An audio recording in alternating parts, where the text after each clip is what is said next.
Hi friends, ఈ రోజు నుంచి మీకు మేము రీజనింగ్ క్లాసెస్ స్టార్ట్ చేస్తున్నాం. Welcome to Kakatiya current affairs. ఈ కాకతీయ కరెంట్ అఫైర్స్ ద్వారా మీకు మేము ఈ రోజు నుంచి రీజనింగ్ క్లాసెస్ ఎస్పెషల్లీ టీఎస్పీఎస్సీ త్వరలో రిలీజ్ చేయబోయే గురుకుల నోటిఫికేషన్ సంబంధించి పేపర్ 1 జనరల్ స్టడీస్ సంబంధించి ఈ రీజనింగ్ క్లాసెస్ స్టార్ట్ చేస్తున్నాం. ఈ రీజనింగ్ క్లాసెస్ టీఎస్పీఎస్సీ కండక్ట్ చేసే ఆల్ ఎగ్జామ్స్కి, వాటితో పాటు బ్యాంక్స్కి, ఎస్ఎస్సి కండక్ట్ చేసే ఎగ్జామ్స్కి, ఎల్ఎస్సి కండక్ట్ చేసే ఎగ్జామ్స్కి అన్నిటికీ యూజ్ అవుతుంది.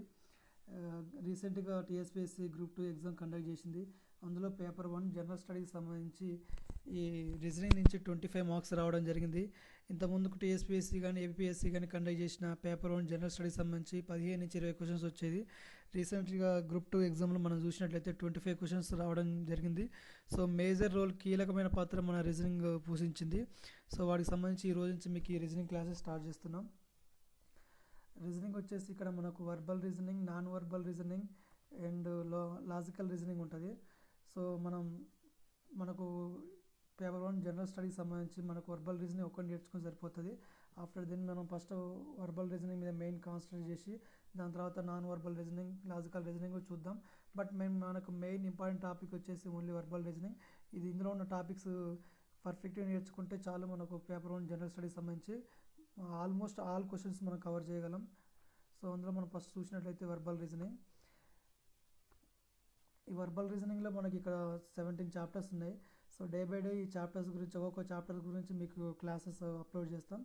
సో ఇందులో మనం చూసినట్లయితే first chapter ranking, second one conditional sequence, third one time sequence, fourth one comparison, fifth one directions, sixth one blood relations, seventh one alphabetical problems, eighth one letter series, ninth one letter analogy, 10th one letter classification, 11th one number series, 12th number analogy, 13th one number classification, 14th coding decoding, 15th mathematical operations, 16th clocks, 17th calendars. So everyday మేము day by day వీటి ఒక chapter గురించి మీకు classes upload చేస్తాం today onwards, ఈ రోజు నుంచి. So మనం ఈ రీజనింగ్ క్లాసెస్ స్టార్ట్ చేసే ముందు మనకు బేసిక్గా రీజనింగ్ ఒక ఉపయోగపడే బేసిక్స్ మనకు కావాలి. సో అవి నేర్చుకుందాం. అందులో మనం ఫస్ట్ ఆఫ్ ఆల్ వచ్చేసి ఆల్ఫాబెట్స్, నెంబర్స్ గురించి నేర్చుకుందాం. ఈ ఆల్ఫాబెట్స్, నెంబర్స్ మనకు ఖచ్చితంగా తెలియాలి. అంటే ఏ ఆల్ఫాబెట్కి ఏ నెంబర్ వచ్చేస్తుంది అని చెప్పేసి వాళ్ళు చూసినట్లయితే ఇక్కడ A to Z మనకు ఆల్మోస్ట్ వాళ్ళందరూ తెలుసు. సో అవి మనం చూసినట్లయితే A for 1, B for 2, C for 3, D for 4, E for 5, F for 6, G for 7, H for 8, I for 9, J for 10, K for 11, L for 12, M for 13, N for 14, O for 15, P for 16, Q for 17, R for 18, S for 19, T for 20, U for 21, V for 22, W for 23, X for 24, Y for 25 and Z for 26. So ఇవి ఎలా మనం remember చేసుకోవాలి, గుర్తుపెట్టుకోవాలని అనుకుంటే actually ఇది ఖచ్చితంగా మనము A+B² formula teacher అయితే ఎలా అడిగినప్పుడు మనం ఖచ్చితంగా A²+B²+2AB ఎలా చెప్తాము, వీటిని కూడా టక్కటక్క చెప్పేటట్టుగా మనం నేర్చుకోవాలి. ఎవ్రీడే మనం ప్రిపరేషన్ స్టార్ట్ చేసే ముందు జస్ట్ ఒక 5 minutes వీటికి కేటాయించినట్లయితే మనం ఈజీగా వీటిని రిమెంబర్ చేసుకోగలం. అవి చూసినట్లయితే మనం ఎలా గుర్తుపెట్టుకోవాలనే దానికి కూడా నేను మీకు ఇక్కడ కొన్ని ట్రిక్స్ చెప్తాను. అవి చూడండి. ఇక్కడ A for 1, B for 2, C for 3, D for 4 ఈ మనం ఈజీగా గుర్తుపెట్టుకోగలం. E for 5 అనేది, F for 6 అనేది. సో G for 7 మనం చూసినట్లయితే మనకు ఆల్రెడీ వెల్ నోటెడ్ మూవీ తెలుసు, 7/G బృందావన కాలనీ. సో అది 7/G, 7/G, G for 7. Next ఇక్కడ H for 8, H for 8ని Hని 8లా రాయండి. పైన కొమ్ము కింద కొమ్ము తాకిచ్చినట్లయితే H for 8 అవుతుంది. నెక్స్ట్ I for 9, ఇక్కడ ఐని జస్ట్ ఈ టాప్ కార్నర్లో left side just 0 రాసినట్లయితే I for 9 అవుతుంది. నెక్స్ట్ J for 10, ఇది మనం గుర్తుపెట్టుకోవాలి. K for 11, ఈ K for 11 అన్నప్పుడు మనం K అని రాసినప్పుడు ఫస్ట్ ఒక గీత రాసి తర్వాత ఈ కొమ్ములు యాడ్ చేస్తాం. సో అలా గీత రాసి తర్వాత ఇంకొక గీత రాస్తే K for 11 అవుతుంది. L for 12, ఇక్కడ చూడండి L ప్రొనౌన్సియేషన్ L ఇంగ్లీష్లో 12 అంటాం. సో L12 అలా ప్రొనౌన్సియేషన్ చూడండి, L for 12. Next M for 13, ఇది ఎంని జస్ట్ కొంచెం లెఫ్ట్ సైడ్ తిరిపి రాసినట్టయితే M3 వస్తుంది. సో 13 గుర్తుపెట్టుకోండి.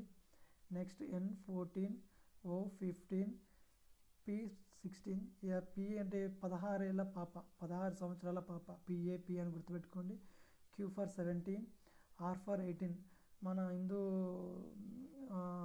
వారసత్వ చట్టం ప్రకారం 6 సంవత్సరాలకే 18 సంవత్సరాలకి అమ్మాయికి మ్యారేజ్ చేయడం జరుగుతుంది. సో ఇక్కడ రాణి ఫర్ రాణి అని 18 సంవత్సరాల రాణికి మ్యారేజ్ చేశారని చెప్పి గుర్తుపెట్టుకోండి. ఎస్ ఫర్ 19, టీ ఫర్ 20 మనకు తెలుసు, T20, tea for 20 T20. Next ఈ ఫర్ 21, వి ఫర్ 22. ఇక్కడ వి మనం చూసినట్లయితే విని విక్టరీ, ఇట్లా మనం చేయి ఏం చేస్తాం, విక్టరీ అని రెండు ఫింగర్స్ చూపిస్తాం. సో ఒక ఫింగర్ వచ్చేసి 2, ఇంకో ఫింగర్ వచ్చేసి 2, V for 22. Okay, W for 23, W కూడా జస్ట్ తిప్పి రాయండి 3 వస్తుంది. Next X for 24, Y for 25, Z for 26. ఇలా మనం వీటిని గుర్తుపెట్టుకోవాలి. జస్ట్ ఎవ్రీడే మన ప్రిపరేషన్ స్టార్ట్ చేసే ముందు ఒక 5 minutes ఇవి చదువుకున్నట్టయితే మీరు 4-5 daysలో వీటిని ఈజీగా గుర్తుపెట్టుకోవడం జరుగుతుంది. నెక్స్ట్ మనం ఈ ఆల్ఫాబెట్స్ నెంబర్స్ చూసినాం. నెక్స్ట్ రివర్స్ ఆల్ఫాబెట్స్ నెంబర్స్ కూడా మనం గుర్తుపెట్టుకోవాలి. అవి ఎలా అనేది మనం ఇప్పుడు చూద్దాం. ఇక్కడ రివర్స్ ఆల్ఫాబెట్స్ అండ్ నెంబర్స్ ఇవి ఎలా గుర్తుపెట్టుకోవాలన్నప్పుడు మనం ఫస్ట్ ఆల్ఫాబెట్స్ నెంబర్స్ అవి మనకు రావాలి. ఎలా A for 1, B for 2, C for 3, D for 4, okay, X for 24, Y for 25, Z for 26. ఇవి ఎలా ఫస్ట్ అవి గుర్తుపెట్టుకుంటే వీటిని మనం గుర్తుపెట్టుకోవడం ఈజీ అవుతుంది. అవి ఎలా మనం చూసినట్లయితే 27 నుంచి ఆల్ఫాబెట్ యొక్క యాక్చువల్ నెంబర్ని మనం మైనస్ చేసినట్లయితే మనకు ఇక్కడ రివర్స్ ఆల్ఫాబెట్ నెంబర్ వస్తుంది. అది ఎలా మనం చూసినట్లయితే జస్ట్ ఇక్కడ పీ చూడండి, పీ ఫర్ 11 ఉంది, బట్ మనకి యాక్చువల్ నెంబర్ ఎంత, P for 16. So 27 - 16 = 11. Okay, P for 11 వచ్చేస్తుంది అప్పుడు. అదేవిధంగా ఇక్కడ మనం చూసినట్లయితే జే ఫర్ 17 ఉంది, మనకేం తెలుసు జే ఫర్ 10 అని తెలుసు, బట్ 27 - 10 = 17 అలా. నెక్స్ట్ జీ ఫర్ 20 ఉంది ఇక్కడ, బట్ మనకు జీ ఫర్ 7 అని తెలుసు, 7/G బృందావన కాలనీ. సో 27 - 7 = 20. ఇలా మనకు రివర్స్ ఆల్ఫాబెట్లో ఏ నెంబర్ కావాలన్నా 27 నుంచి దాని యాక్చువల్ నెంబర్ తీసేస్తే మనకు రివర్స్ ఆల్ఫాబెట్ వస్తుంది ఫ్రెండ్స్. ఇవి కూడా ఖచ్చితంగా ఎవ్రీడే మనం ప్రిపరేషన్ స్టార్ట్ చేసే ముందు జస్ట్ ఒక 5 to 10 minutes చదువుకున్నట్టయితే ఒక 5 to 10 daysలో మీరు ఈజీగా వీటిని గుర్తుపెట్టుకోవడం జరుగుతుంది. నెక్స్ట్ మనం ఈ ఆల్ఫాబెట్స్ చూసిన తర్వాత కొన్ని మన రీజనింగ్ సంబంధించి కొన్ని స్క్వేర్స్, కొన్ని క్యూబ్స్ వచ్చి ఉండాలి. సో మనం కొన్ని స్క్వేర్స్ చూద్దాం. ఒక స్క్వేర్స్ వచ్చేసి 1 to 20 స్క్వేర్స్ చూద్దాం. ఇక్కడ స్క్వేర్స్ వీటి షార్ట్ కట్స్ మీకు చెప్పొచ్చు నేను, బట్ షార్ట్ కట్స్ కంటే మన స్టాండర్డ్స్ నేర్చుకుంటే చాలా మన టైం సేవ్ అవుతుంది. ఎగ్జామ్లో చాలా స్పీడ్నెస్ ఉండాలి.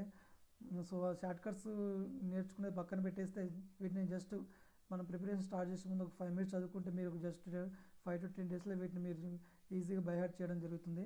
అవి ఎలా మనం చూసినట్లయితే 1 square = 1, 2 square = 4, 3 square = 9, 4 square 16, 5 square 25, 6 square 36, 7 square 49, 8 square 64, 9 square 81, 10 square 100, 11 square 121, 12 square 144, 13 square 169, 14 square 196. Here 13 square = 169. Just ఈ 69 రివర్స్ వస్తే 196, that is called 14 square. 15 square = 225, 16 square = 256, 17 square = 289, 18 square = 324, 19 square = 361, 20 square = 400. So ఇవి కూడా ఎవ్రీడే మనం ప్రిపరేషన్ స్టార్ట్ చేసే ముందు just ఒక 10 minutes చదువుకుంటే 5 to 10 daysలో మనం ఈజీగా వీటిని గుర్తుపెట్టుకోవడం జరుగుతుంది, బై హార్ట్ చేయడం జరుగుతుంది. నెక్స్ట్ అదేవిధంగా మనకు రీజనింగ్ కొన్ని క్యూబ్స్ కూడా నేర్చుకొని ఉండాలి. జస్ట్ ఇక్కడ 1 to 15 క్యూబ్స్ చూద్దాం. 1 cube = 1, 2 cube 8, 3 cube 27, 4 cube 64, 5 cube 125, 6 cube 216, 7 cube 343, 8 cube 512, 9 cube 729, 10 cube 1000, 11 cube 1331, 12 cube 1728, 13 cube 2197, 14 cube 2744, 15 cube 3375. Friends వీటిని షార్ట్ కట్స్ కోసం ట్రై చేయకండి, మీరు ఖచ్చితంగా వీటిని బై హార్ట్ చేయడం మంచిది. ఎందుకంటే మన టైం సేవ్ అవుతుంది. మనకు ఒక నెంబర్ సిరీస్ కానీ నెంబర్ ఎనాలజీలో కానీ మ్యాచ్ ది ఫాలోయింగ్లో ఇవి క్యూబ్స్ ఆడటం జరుగుతుంది. సో కాబట్టి వీటిని మీరు బై హార్ట్ చేసి జస్ట్ 5 days కంటిన్యూగా 5 days 10 days అలా చదివితే మీరు ఈజీగా వీటిని గుర్తుపెట్టుకుని జరుగుతుంది, ఈజీగా గుర్తుపెట్టుకోవచ్చు అంతే. సో అందుకనే మేము ఇక్కడ షార్ట్ కట్స్ చెప్పట్లేదు ఫ్రెండ్స్. కావాలంటే మళ్ళీ రాబోయే క్లాసులలో మేము మీకు వీటికి సంబంధించి షార్ట్ కట్స్ చెప్పడం జరుగుతుంది. బట్ ఎందుకంటే మేము చెప్పట్లేదంటే మనం నేర్చుకున్న దానికి షార్ట్ కట్స్ అంటే మళ్ళీ అక్కడ కూడా సమ్ ప్రాబ్లమేటిక్గా చేయాల్సి వస్తుంది. దానికన్నా మనం నేర్చుకోవడం బెటరు. టుమారో ఆన్వర్డ్స్ మనం ఇంతకుముందు చెప్పిన సిలబస్ సంబంధించి అన్నీ కూడా స్టార్ట్ చేయడం జరుగుతుంది. So please friends subscribe our channel Kakatiya Current Affairs. Thanks to one and all.